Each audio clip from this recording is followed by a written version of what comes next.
안녕하세요. 멈추면 비로소 보이는 것들의 저자 혜민입니다.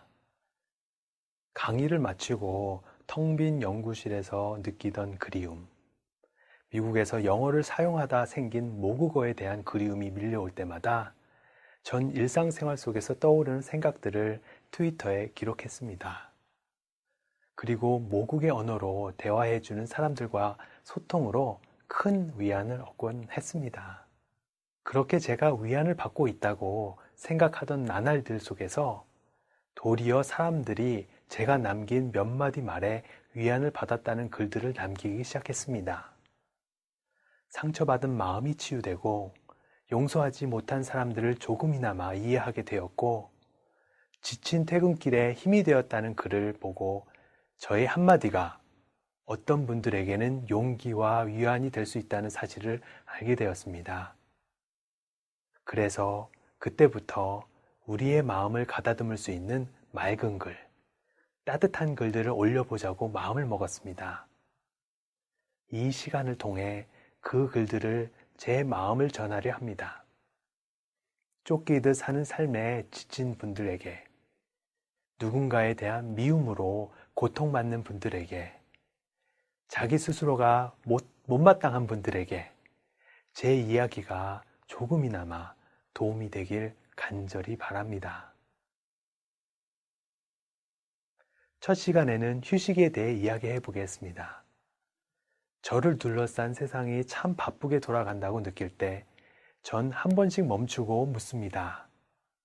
지금 내 마음이 바쁜 것인가? 아니면 세상이 바쁜 것인가?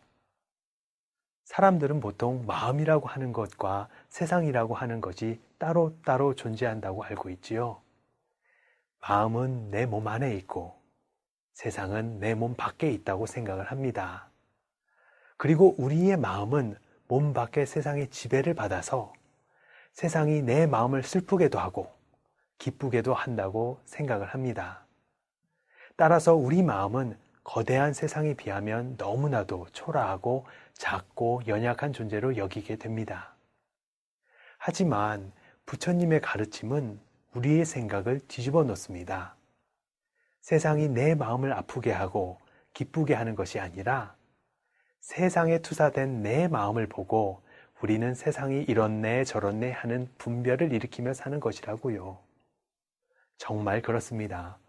내 마음의 렌즈가 지금 무엇이 필요해 라는 상태에서 세상을 바라보면 세상 그 어느 것보다 내가 찾는 그 부분만이 보이게 됩니다.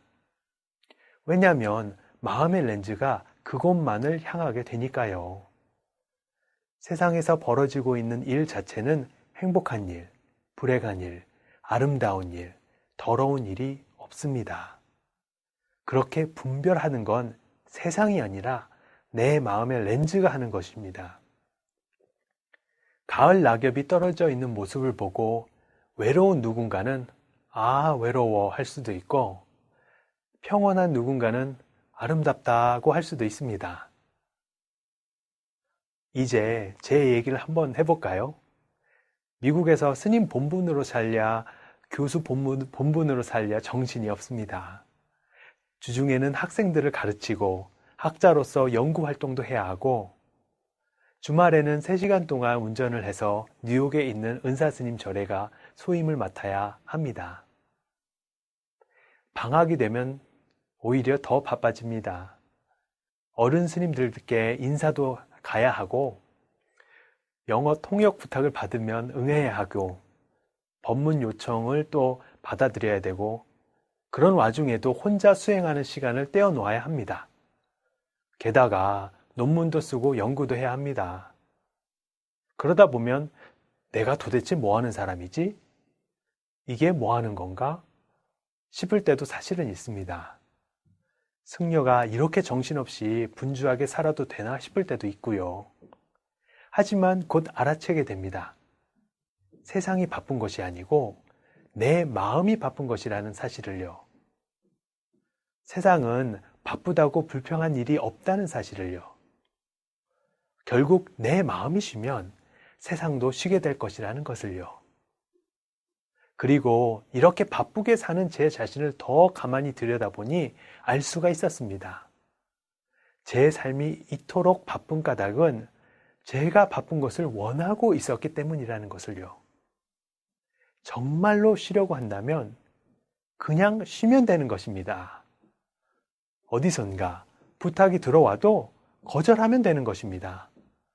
거절이 어려우면 핸드폰을 꺼놓으면 끝입니다. 그런데도 그러지 못하고 바쁜 일정 속으로 스스로를 밀어넣는 것은 제 마음이 어느 정도는 바쁜 것을 즐기기 때문입니다. 저에게는 저를 필요로 하는 사람들을 만나 조금이라도 도움을 주는 것이 큰 기쁨이고 행복이기 때문입니다. 진정 쉬고 싶으신가요? 그렇다면 지금 바로 자신의 마음을 현재의 시간에 온전히 가져다 놓으세요. 이거 해야지, 저거 해야지 하는 바쁜 마음은 미래와 과거를 넘나드는 상념일 뿐입니다. 현재에 마음이 와 있으면 과거도 없고 미래도 없이 지금뿐입니다. 그리고 이렇게 상념이 없는 바로 지금은 바쁘지 않습니다. 안 그런가요? 바로 지금은 바쁘지 않지 않습니까? 부처의 눈에는 부처만 보이고 돼지의 눈에는 돼지만 보인다는 말이 있습니다. 세상을 보는 내 마음의 눈이 어떤 상태냐에 따라 그 마음 그대로가 세상이 보인다는 뜻입니다. 결국 내가 세상에 대해 느끼는 좋고 싫고 힘들고 괴로운 감정들의 원인은 내 안에 내가 알게 모르게 심어놓은 것일 수도 있습니다. 한번 살펴보세요. 내 마음이 쉬면 세상도 쉬고 내 마음이 행복하면 세상도 행복합니다. 마음 따로 세상 따로 존재하는 것이 아닙니다. 세상을 탓하기 전에 내 마음의 렌즈를 먼저 아름답게 닦는 건 어떨까요? 마음 공부를 해보는 겁니다. 본성을 깨닫는 마음 공부 방식은 무언가를 자꾸 배워서 해야 한다는 것이 아니라 정반대로 쉬고 또 쉬고 하면서 하는 것입니다. 완전히 쉬고 비워냈을 때 생각을 일으키는 마음의 근본 바탕과 정통으로 딱 만날 수 있습니다. 일반 공부와는 다른 것이죠. 일반 공부는 모르는 것을 배워서 지식으로 채워가지만 마음 공부는 반대로 안다는 생각을 쉬고 또 쉬고 하면서 텅 빈 채로 이미 충만한 마음자리를 밝히는 것입니다. 몸이든 마음이든 비우면 시원하고 편해집니다. 반대로 안에 오랫동안 간직하고 있으면 몸이든 마음이든 병이 납니다. 뭐든 비워야 좋죠. 몸 안에 독소가 쌓이듯 마음속에 고통, 미움, 절망, 슬픔이 쌓이면 독소 같은 응어리가 생겨 마음의 병을 앓게 됩니다. 그 독소를 운동으로, 상담으로, 기도로, 참회로, 깨어서 바라보는 명상으로 풀어야 합니다.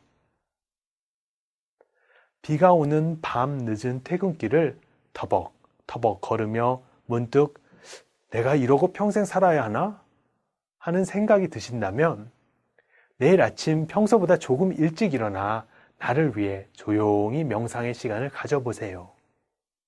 내 삶의 목표를 다시 한번 점검해보고 내 기존의 삶 속에서 의미를 찾아보는 겁니다. 의미를 찾으면 좀 힘들어도 괜찮아집니다. 그렇게 삶의 허무가 사라지게 되는 것이지요. 혹시 지금 마음이 복잡하고 갈등하고 있나요? 잠을 푹 자고 나면 그 문제가 달리 보일 것입니다. 숙면하기 위해서는 자기 전에 살면서 참 고마웠던 분들, 혹은 다른 사람들을 도와주며 마음이 뿌듯했던 순간들, 이런 것들을 이불 속에서 떠올려 본 후 잠을 청해 보세요. 아주 편안하게 잘 수 있을 것입니다. 멈추면 비로소 보이는 것들. 첫 번째 시간, 휴식의 장. 지금 나는 왜 바쁜가는 여기까지입니다. 지금까지 혜민이었습니다. 감사합니다.